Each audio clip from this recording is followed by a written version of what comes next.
Hello, my brothers and sisters on the Dragon's Path. My name is Tim Heijen, and I believe in dragons. And I'm a dragon witch, and this is my dragon forest. But it was not always been my dragon forest. Actually, it's not really my forest, it's just a public forest. But it's an endless forest, and I love to be here. I used to live in the city a few years ago, and I still work there. I still work in the city. But when the work is done, then I'm coming here to meditate and to be alone with nature, and to be alone with the animals, and be alone with my dragon. And so I have a high connection with the earth element, and in the forest I feel the earth the best. It has a lot of energy, the most energy coming from the goddess Tiamat, mother of the earth, of course, and mother of all dragons and serpents. And I have a large connection with her, and I feel her the best here. Whenever I'm in the forest, I could see the lightning touching each other, that the trees are touching each other from the ground, but also in the air, that they have these lightning bolts that are connecting each other. I can just feel that. It's very beautiful.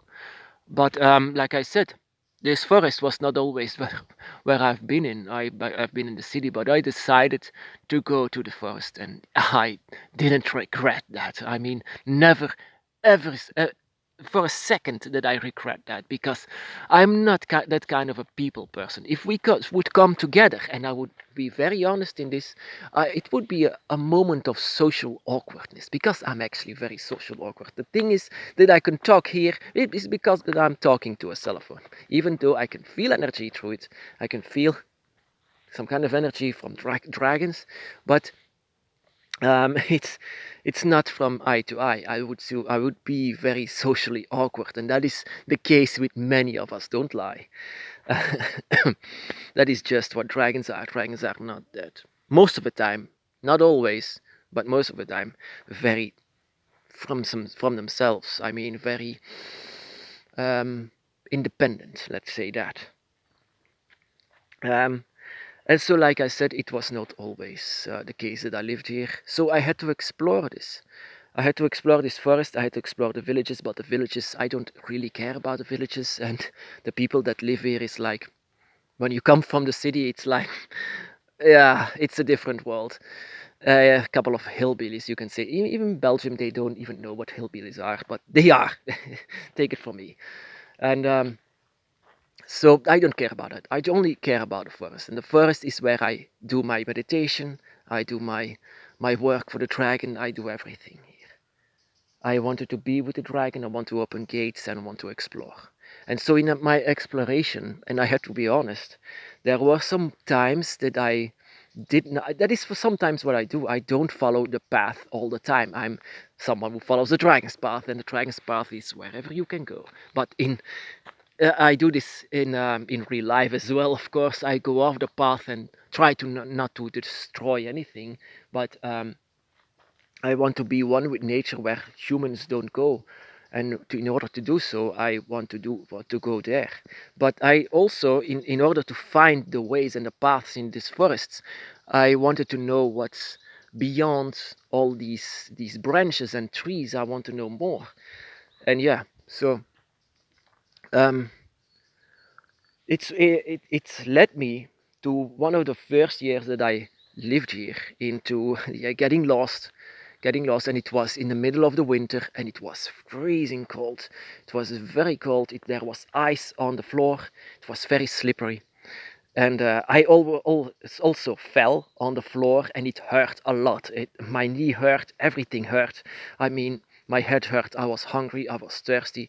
Oh, I thought I was going to die because I didn't know where to go. This forest is endless. I don't even know today where the borders are of this forest.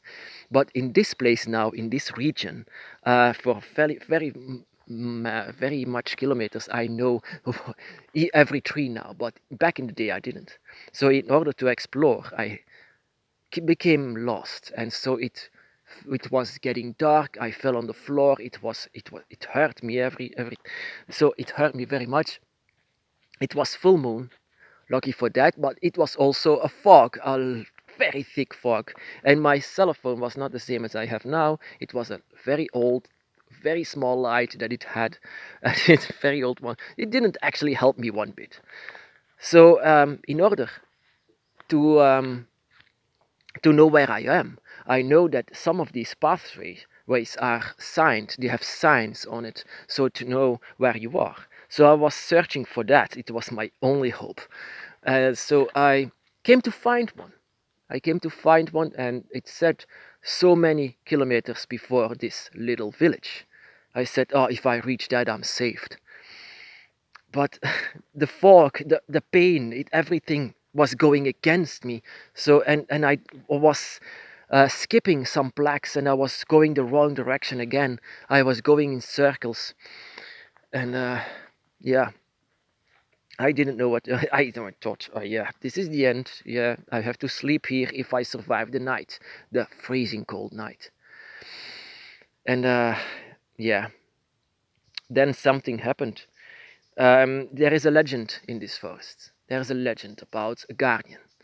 A guardian, some in the same kind of style as the Wendigo, but this is not an evil spirit. A Wendigo, I believe, is a shape-shifting spirit that is very evil and eats his own family. This one is not. This one is the guardian of the forest. And there are many tales told about this creature. It has the head of a deer, a skull, and it walks on four legs. And yeah, I was very in the dragon's path back then, and I could talk to the dragon back then. And actually, I was trying to make contact with the dragon. Uh, and I have to say, in the night, the forest comes alive. Everything comes alive. You see the eyes of deer, you see the eyes of foxes, and all kinds of animals here. And I was not really afraid of that, but there were two pair of eyes that I was not sure that they come from animals. I mean, it was it was a red kind of dark eyes, very dark, and I was seeing through it. I was seeing if I could see the head of this animal, but I couldn't. I could not, even though there was a full moon and the light was shining on it. I could not see it, and there was something inside of this in the mind. I tried to communicate it like I'm communicating with my dragon, and actually that's kind of worked because it was another language than I speak to my dragon, but it was very clear that this entity was trying to show me the way out, that I was literally in panic, and the creatures like that, those are the creatures beyond the gates. The guardians are always beyond the gates, just like the dragon is. They are also beyond the gates, and they are the guardians as well, a guardian by your side. And that is what I want to say actually. This was not a dragon, this was another spirit, a spirit of this forest. And if you look at this spirit, how it's portrayed, it's kind of scary. Yeah, of course. If I was if I was scared at heart, then well, I would have a heart attack back then when I saw this being, this spirit. But I knew it had good intentions. Of course, if you have bad intentions for this forest, then you get cursed by it. And yeah, it's the legend of this forest. But in that night, I could say it was not really legend. And so many forests have legends like this, especially if they are large, just like this one. So they have guardians by their own forest rangers, you could say. And if you go out of the lines, the forest ranger will say, "Ah, there." So he was a guardian, and so I could understand what this guardian was saying. Whenever I was getting out of the forest, I was seeing the first light of this village.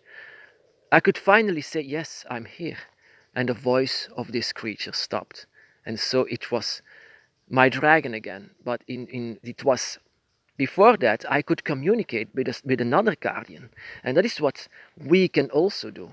That is a side gift of the dragon. If you could hear and feel guardians behind the dragon's gate, you can also seem to find other guardians of forests and of spirits. That you can always also in cases like that, in cases of extreme fear or extreme emotions that I was editing. I mean, I was showing extreme emotions. I thought that I was going to die or going to freeze to death, and yeah. And if you have emotions like this in forests like this, then guardians will see the truth inside of this.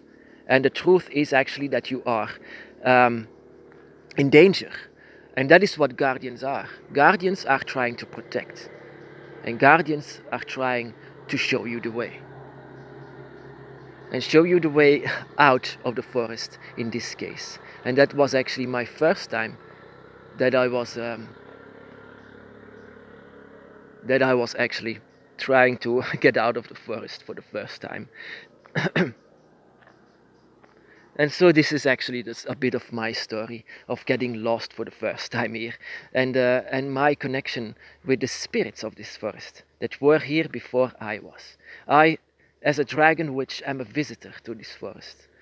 I was clearly not the one who was born here and raised here.